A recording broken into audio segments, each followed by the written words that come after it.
السلام علیکم ورحمۃ اللہ وبرکاتہ۔ اعوذ باللہ من الشیطان الرجیم، بسم اللہ الرحمن الرحیم۔ سورۃ البقرہ آیت نمبر 58 and 59۔ وَإِذْ اور جب قُلْنَا کہا ہم نے، ادخلوا داخل ہو جاؤ، هذه اس القریۃ بستی میں، فکلوا پھر کھاؤ، منہا اس میں سے، حیث جہاں سے، شئتم چاہو تم، رغدن فراغت سے، وادخلوا اور داخل ہو جاؤ، الباب دروازے سے، سجدن سجدہ کرتے ہوئے، وقولوا اور کہو، حطۃ بخش دے، نغفر ہم بخش دیں گے، لکم تمہارے لیے، خطایاکم خطائیں تمہاری، وسنزید اور ان قریب ہم زیادہ دیں گے، المحسنین احسان کرنے والوں کو۔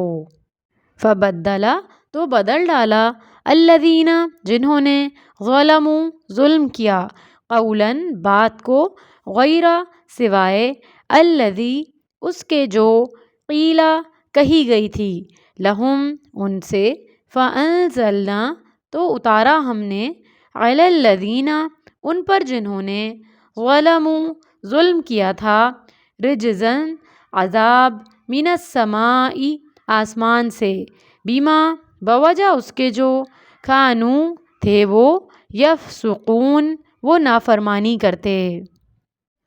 بنی اسرائیل کا اصل علاقہ شام تھا، یعنی فلسطین۔ جب یوسف علیہ السلام نے مصر میں بادشاہت کی تو بنی اسرائیل وہاں منتقل ہو گئے اور وہاں پھلتے پھولتے رہے، یعنی یہ حضرت موسیٰ علیہ السلام سے پہلے کی بات ہے۔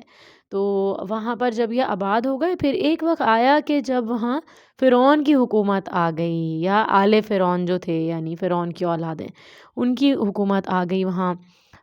تو پھر کیا ہوا کہ ان کی حکومت میں بنی اسرائیل کو طرح طرح کی اذیتیں دی گئیں اور انہیں غلام بنا لیا گیا۔ بڑے بڑے ترقی کے کام کرتے تھے آل فرعون، لیکن یہ جو بنی اسرائیلی تھے یہ ان کے مزدور تھے۔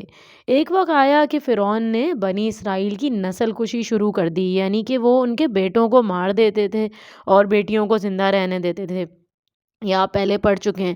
اور ان کو یہ ڈر تھا فرعونیوں کو کہ کہیں یہ بنی اسرائیل جو ہیں، جو ہمارے غلام بنے ہوئے، یہ تعداد میں اتنے زیادہ نہ ہو جائیں کہ یہ ہماری حکومت پر غالب آ جائیں، یعنی فرعون کی حکومت پر غالب آ جائیں۔ اس لیے وہ ایسا کرتے تھے۔ تو ایک سال وہ یہ کرتے تھے کہ بیٹوں کو مروا دیا کرتے تھے، اور اگلے سال جو ہے وہ زندہ رہنے دیتے تھے، تاکہ ان کی تعداد جو ہے وہ زیادہ نہ بڑھ جائے۔ پھر کیا ہوا کہ اللہ سبحانہ و تعالیٰ نے ان میں موسیٰ علیہ السلام کو نبی بنا کر بھیجا، اور آپ نے دیکھا کہ وہ کس طرح ان کو فرعون کے ظلم سے بچا کر سمندر پار کروا کر لے آئے تھے، اور اللہ کے حکم سے، سبحان اللہ۔ تو بنی اسرائیل اس میدان میں رہ رہے تھے جہاں اللہ نے ان پر بادلوں کا سایہ کیا ہوا تھا، جیسا آپ نے ابھی پچھلی آیات میں پڑھا تھا، اور ان پر پکا پکایا مزیدار کھانا من و سلوہ اترتا تھا۔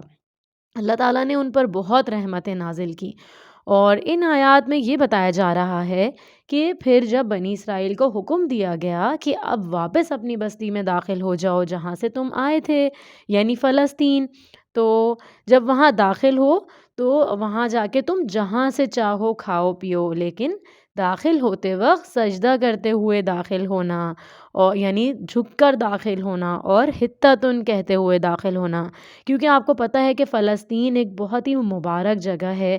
اللہ سبحانہ و تعالیٰ نے وہاں بہت سے انبیاء علیہ السلام بھیجے، اور بیت المقدس بھی وہیں پر ہے۔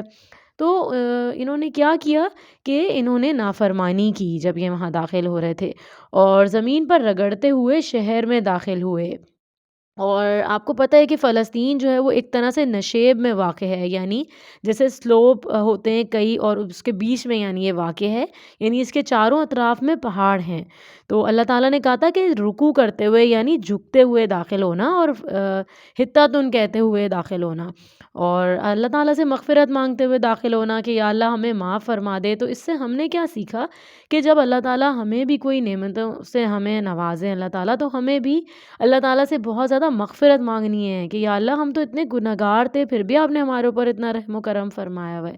تو اللہ تعالیٰ نے جو ان کو حکم دیا تھا وہ انہوں نے نہیں مانا، اور کیا کیا کہ یہ لوگ رگڑتے ہوئے داخل ہوئے، اور یعنی رگڑتے ہوئے کیسے؟ یعنی سلوپ پر جیسے بیٹھ کر آپ سلائڈ پہ سے نیچے اتر رہے ہوں، اس طرح سے یہ لوگ پہاڑوں پہ سے رگڑتے ہوئے اس شہر میں داخل ہوئے فلسطین میں، اور جس لفظ کا ان کو حکم دیا تھا اس کو بھی انہوں نے بدل ڈالا، اور حتّتن کی جگہ ہنتتن کہنے لگے، یعنی گندم گندم، یعنی اللہ معاف کرے مذاق اڑانے لگے اور ہنسی و مذاق کرتے ہوئے داخل ہوئے۔ تو مذاق اڑانا جو ہے وہ اخلاقی زوال کی علامت ہے، یعنی کہ شدید برائی، یعنی اگر آپ کا اخلاق، آپ کے اندر بالکل ایتھکس نہیں ہے، تو پھر آپ کی عادت ہوگی کہ آپ لوگوں کا مذاق اڑائیں، ادروائز آپ ایسا نہیں کریں گے۔ تو مذاق اڑانا بہت ہی ایک بری ہیبٹ ہے، اور آپ آگے جا کے پڑھیں گے اس کا آگے کی صورتوں میں بھی کہ یہ انتہائی ایک بری عادت ہے جس سے لوگ جو ہے وہ ہرٹ ہوتے ہیں، اور انسان جو ہے وہ بہت زیادہ گنہگار بن جاتا ہے۔ اللہ سبحانہ و تعالیٰ ہمیں اس عادت سے بچائے۔ تو آج ہی سے ہم سب نے کوشش کرنی ہے کہ اگر ہمارے اندر یہ برائی پائی جاتی ہے تو ہم اس سے توبہ کر لینا ہے، اور آگے ایسا بالکل بھی نہیں کرنا، کیونکہ سب کو اللہ سبحانہ و تعالیٰ نے بنایا ہے، تو ہمیں کبھی کسی کا مذاق نہیں اڑانا۔ اور فخر کسنا، یہ ساری چیزیں اللہ کے عذاب کو دعوت دیتی ہیں۔ بنی اسرائیل پر عذاب انہی عادات کی وجہ سے آیا، چنانچہ وہ طاعون کے مرض میں مبتلا کر دیے گئے، یعنی پلیگ۔ آپ اس پہ سرچ کیجئے گا کہ پلیگ جو ہے وہ ایک انتہائی گندی بیماری ہے، اور انتہائی ایک موذی بیماری ہے، لگنے والی بیماری ہے۔ تو اس کے بارے میں رسول اللہ صلی اللہ علیہ وسلم نے بھی فرمایا تھا کہ جس شہر میں یہ بیماری پھیلی ہوئی ہو تو اس شہر میں کوئی باہر سے داخل نہ ہو، اور جو لوگ اس شہر میں رہ رہے ہیں وہ وہیں پیکڈ ہو جائیں، وہ بھی وہاں سے باہر نہ نکلیں۔ اتنی شدید پھیلنے والی بیماری ہے، اللہ بچائے۔ تو ان کے اوپر عذاب کے طور پہ بنی اسرائیلیوں کے اوپر وہ بیماری آئی تھی، کیونکہ انہوں نے اللہ کی نافرمانی کی تھی، اتنی رحمتیں ہونے کے باوجود بھی۔ تو ہمیں بھی دیکھنا ہے کہ کہیں ہم تو اللہ تعالیٰ کے احکامات کی نافرمانی نہیں کر رہے۔ اور آپ کو پتہ ہے کہ رسول اللہ صلی اللہ علیہ وسلم کی دعا ہے کہ ان کی امت پہ عذاب نہ آئے، تو ہمارے اوپر کیونکہ اس وجہ سے عذاب نہیں آتا کہ ہمارے ساتھ رسول اللہ صلی اللہ علیہ وسلم کی دعا ہے، لیکن اللہ تعالیٰ کا ذکر نہ کرنا، نمازوں میں دل نہ لگنا، اور نیکی کے کاموں سے دل اچاٹ ہو جانا، اور نیک لوگوں کی صحبت میں نہ بیٹھنا، اور یہ ساری چیزیں بھی تو ایک اللہ کا عذاب ہی ہے نا۔ تو ہمیں یہ دیکھنا ہے کہ کہیں ہم تو ایسے لوگوں میں شامل نہیں ہیں کہ ہمارا جو ہے وہ قرآن میں اس طرح سے دل نہیں لگ رہا یا نمازوں میں دل نہیں لگ رہا۔ تو بہت زیادہ توبہ کرنے کی ضرورت ہے، اور بہت زیادہ اپنی صحبت کو، اپنے فرینڈ سرکل کو دیکھنے کی ضرورت ہے کہ ہم کن لوگوں میں اٹھتے بیٹھتے ہیں۔ کیا وہ لوگ اللہ سے محبت کرنے والے ہیں؟ کیا وہ لوگ اللہ کے پسندیدہ لوگ ہیں؟ تبھی تو وہ ہمیں اللہ سے جوڑیں گے، اور ہم آگے دوسرے لوگوں کو جوڑیں جب ہم اتنے زیادہ پختہ ہو جائیں اچھی عادات میں۔ تو اپنے لیے بہت زیادہ دعا بھی کرنی ہے آج سے آپ نے انشاءاللہ۔ اللہ سبحانہ و تعالیٰ ہم سب کی اس پر خاص مدد فرمائے۔ تو ملتے ہیں اگلے لیسن میں، تب تک کے لیے اپنا بہت خیال رکھیے گا۔ السلام علیکم ورحمۃ اللہ وبرکاتہ۔